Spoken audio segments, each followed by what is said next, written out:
Yes, what we thought was a normal Tuesday, just waking up, it's a Tuesday, has become a great day for Apple users and iPad users because two of their pro applications, in fact, two of the programs that I use the most, and what keeps me consistently using Apple Final Cut Pro and Logic Pro, is now available for the iPad. What iPad users and what Apple users have been asking for a long time to make these two pro applications available for the iPad is finally a reality, and it'll begin on May 23rd when you can purchase both the Final Cut Pro application for iPad and the Logic Pro application for iPad for $4.99 a month or $49.99 a year. So these are subscription-based programs now. Apple is following the Adobe model, if you will, for these particular programs. It's unfortunate, but it kind of is what it is, right? So now you can actually get Final Cut Pro, a pro level video editing software, and it's a much more than, and I'll go that in a second, for $50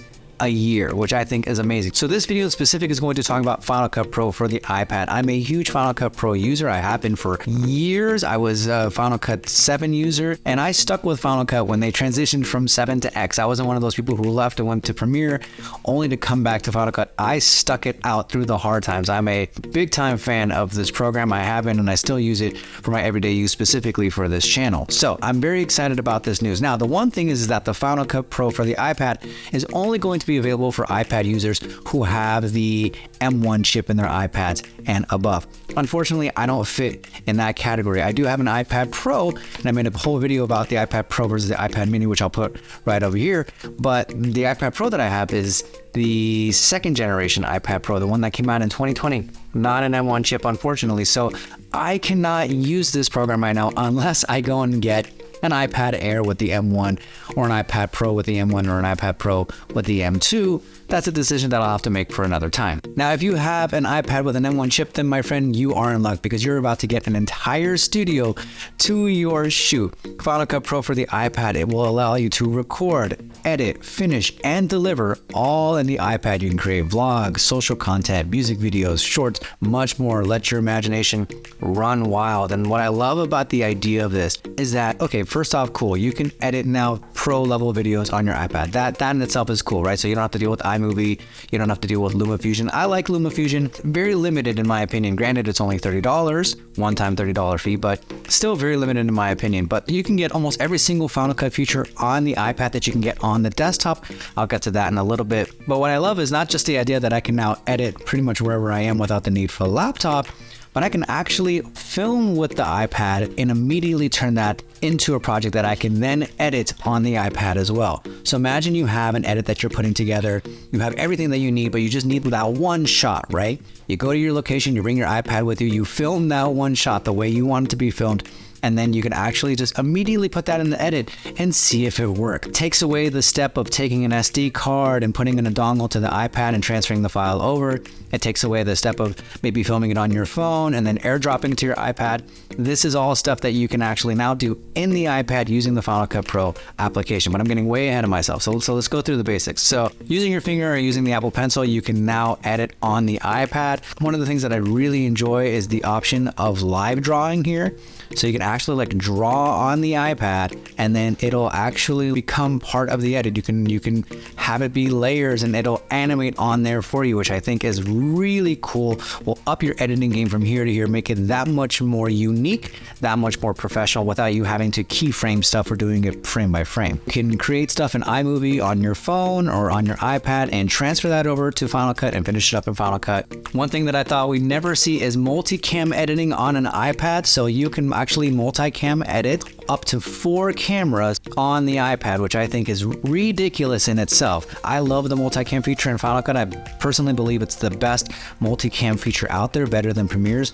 And the fact that you can now take that multicam capabilities now in Final Cut, you can do up to 16 cameras, I believe, but to do up to 4 cameras in Final Cut, simple 2-camera shoot, 3-camera shoot, and to be able to edit it on an iPad, switch from one camera to the next just by tapping which angle you want to focus on is really cool. You can sync your clips captured from up to 4 camera or audio sources in one easy step. So it'll sync everything for you. And from there, you just choose which angle you want So then as you're editing, you'll have this timeline right here. You'll have your angles underneath right here, and you can actually choose which angle you want to select while you're editing, and it'll make those cuts for you right there. And then you can open up the multicam clips in the angle editor, and you can adjust the sync and angle order, add or delete angles, and monitor the audio just in case if things are slightly off or if you have different frame rates that you have to deal with and you have to adjust every now and then. You get this really nice feature called Scene Removal Mask. Scene Removal Mask basically lets you isolate a subject and remove it from the background, sort of like what you can do with Canva or Runway. With a single click, you'll be able to remove the background without using a green screen or rotoscoping. So there is the layer underneath, and from this example, it looks like it's a simple one-touch thing. You just grab the screen removal mask, pop it on the layer, and it's pretty instantaneous, at least in this sample. Now, I'm assuming it'll have to actually go through and render the whole clip, but still, really cool thing to do. You have auto crop, which will allow you to adjust your footage for vertical, square, or other aspect ratios. So, you know, your TikToks, your Reels, your YouTube Shorts, that kind of stuff. And also voice isolation, which I'm gonna need right now because someone is vacuuming in the other room.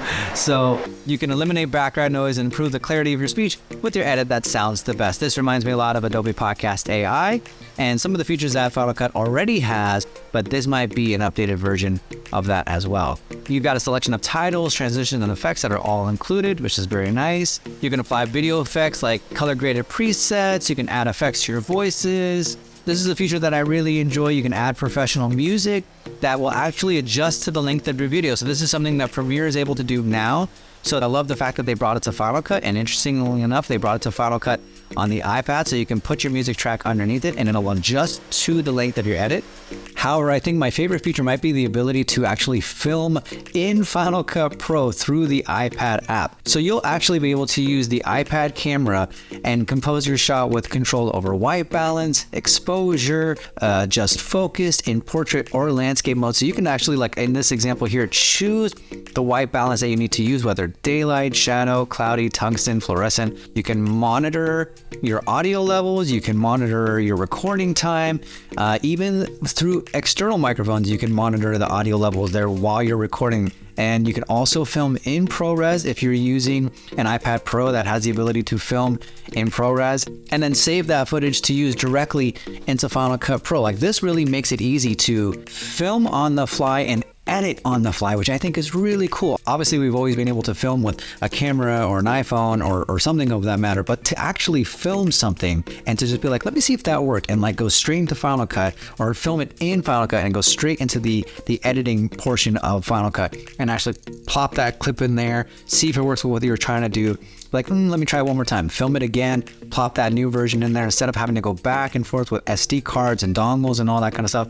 This makes it a game changer, in my opinion. And $50 a year, in my opinion, is a really good deal to be able to do this kind of stuff on an iPad, obviously an M1 level iPad or above. You'll also be able to color grade, use different LUTs, you can keyframe. Obviously, Apple really wants to emphasize cinematic mode. So if you film on an iPhone 13 and up and are able to film in cinematic mode, then yeah, you can actually, utilize those features. And what's really cool is you can do, let's say, the bulk of your edit in the Final Cut app on the iPad, and then transfer it over to your Final Cut application on your desktop, so you can do advanced color grading, object tracking, and all that kind of stuff as well.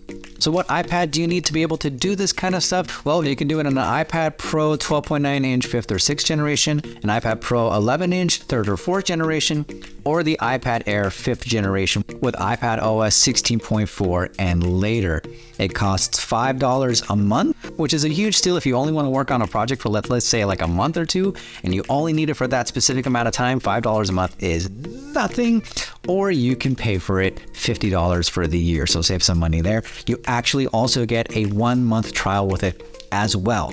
So what do you think of Final Cut Pro for the iPad? I know it's not out yet, but what are your initial thoughts of all the cool stuff that it can do? Let me know in the comment section down below. I am super excited for this, and yeah, I think I'm gonna have to get an M1 based iPad, unfortunately.